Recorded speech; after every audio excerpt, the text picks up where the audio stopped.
నమస్తే అండి, welcome back to Mahesh world. ఈ రోజు క్రంచీగా ఉండే కాకరకాయ 65 ని ప్రిపేర్ చేసుకుందామండి. కాకరకాయ ఇష్టపడని వాళ్ళు కూడా దీన్ని ఎంతో ఇష్టంగా తింటారు.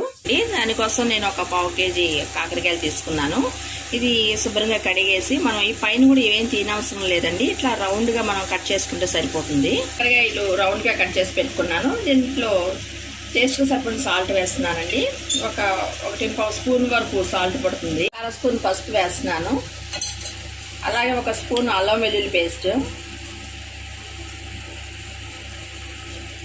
అలాగే 1 స్పూన్నర వరకు కారం వేస్తున్నాను. స్పూన్ చాట్ పౌడర్ వేస్తున్నాను.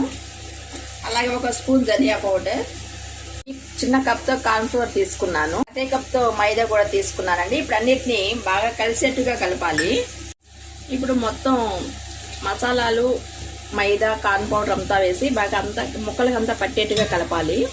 మనం వాటర్ వేయకుండానే మొత్తం అంతా కలిసిందండి. ఇది మనకి కలర్ కావాలనుకుంటే ఫుడ్ కలర్ వేసుకోవచ్చు, అది ఆప్షనల్. అది నేనైతే వేయట్లేదు. బాండీ పెట్టి ఆయిల్ వేసానండి. ఆయిల్ హీట్ అయింది. మనం కలుపుకున్న ఈ కాకరకాయ ముక్కల్ని ఇట్లా వేసుకోవాలి. విడివిడిగా వేసుకుంటే బాగా క్రిస్పీగా ఫ్రై అవుతాయి. ఇది కాకరకాయ కదండి, మనం సరిపోను ఆయిల్ వేసుకుని ఫ్రై చేసుకుంటే మంచిది. ఇంకా అటు ఇటు మిగిలితే మళ్ళీ తీసి పక్కన పెట్టాల్సి వస్తుంది కదా. కొంచెం పచ్చిదనం పోయినాక కలుపుకోవాలి. ఫ్లేమ్ మీడియంలో ఉంచుకుని ఫ్రై చేసుకోవాలి. ఈ కాకరకాయలు చూసారు, ఇవన్నీ బాగా బ్రౌన్ కలర్లో ఫ్రై అయిపోయినాయి. తీసేద్దాము. మిగిలినవి కూడా మొత్తం వేసేద్దామండి. విడివిడిగా వేసుకోవాలి. అలాగే మొత్తం ఫ్రై చేయడం అయిపోయిందండి. చివరిలో మనం ఇలా కరివేపాకు వేసుకుని ఫ్రై చేసుకుని దానిలో కలిపి ఏంటంటే కరివేపాకు ఫ్లేవర్ బాగా తెలుస్తుందండి.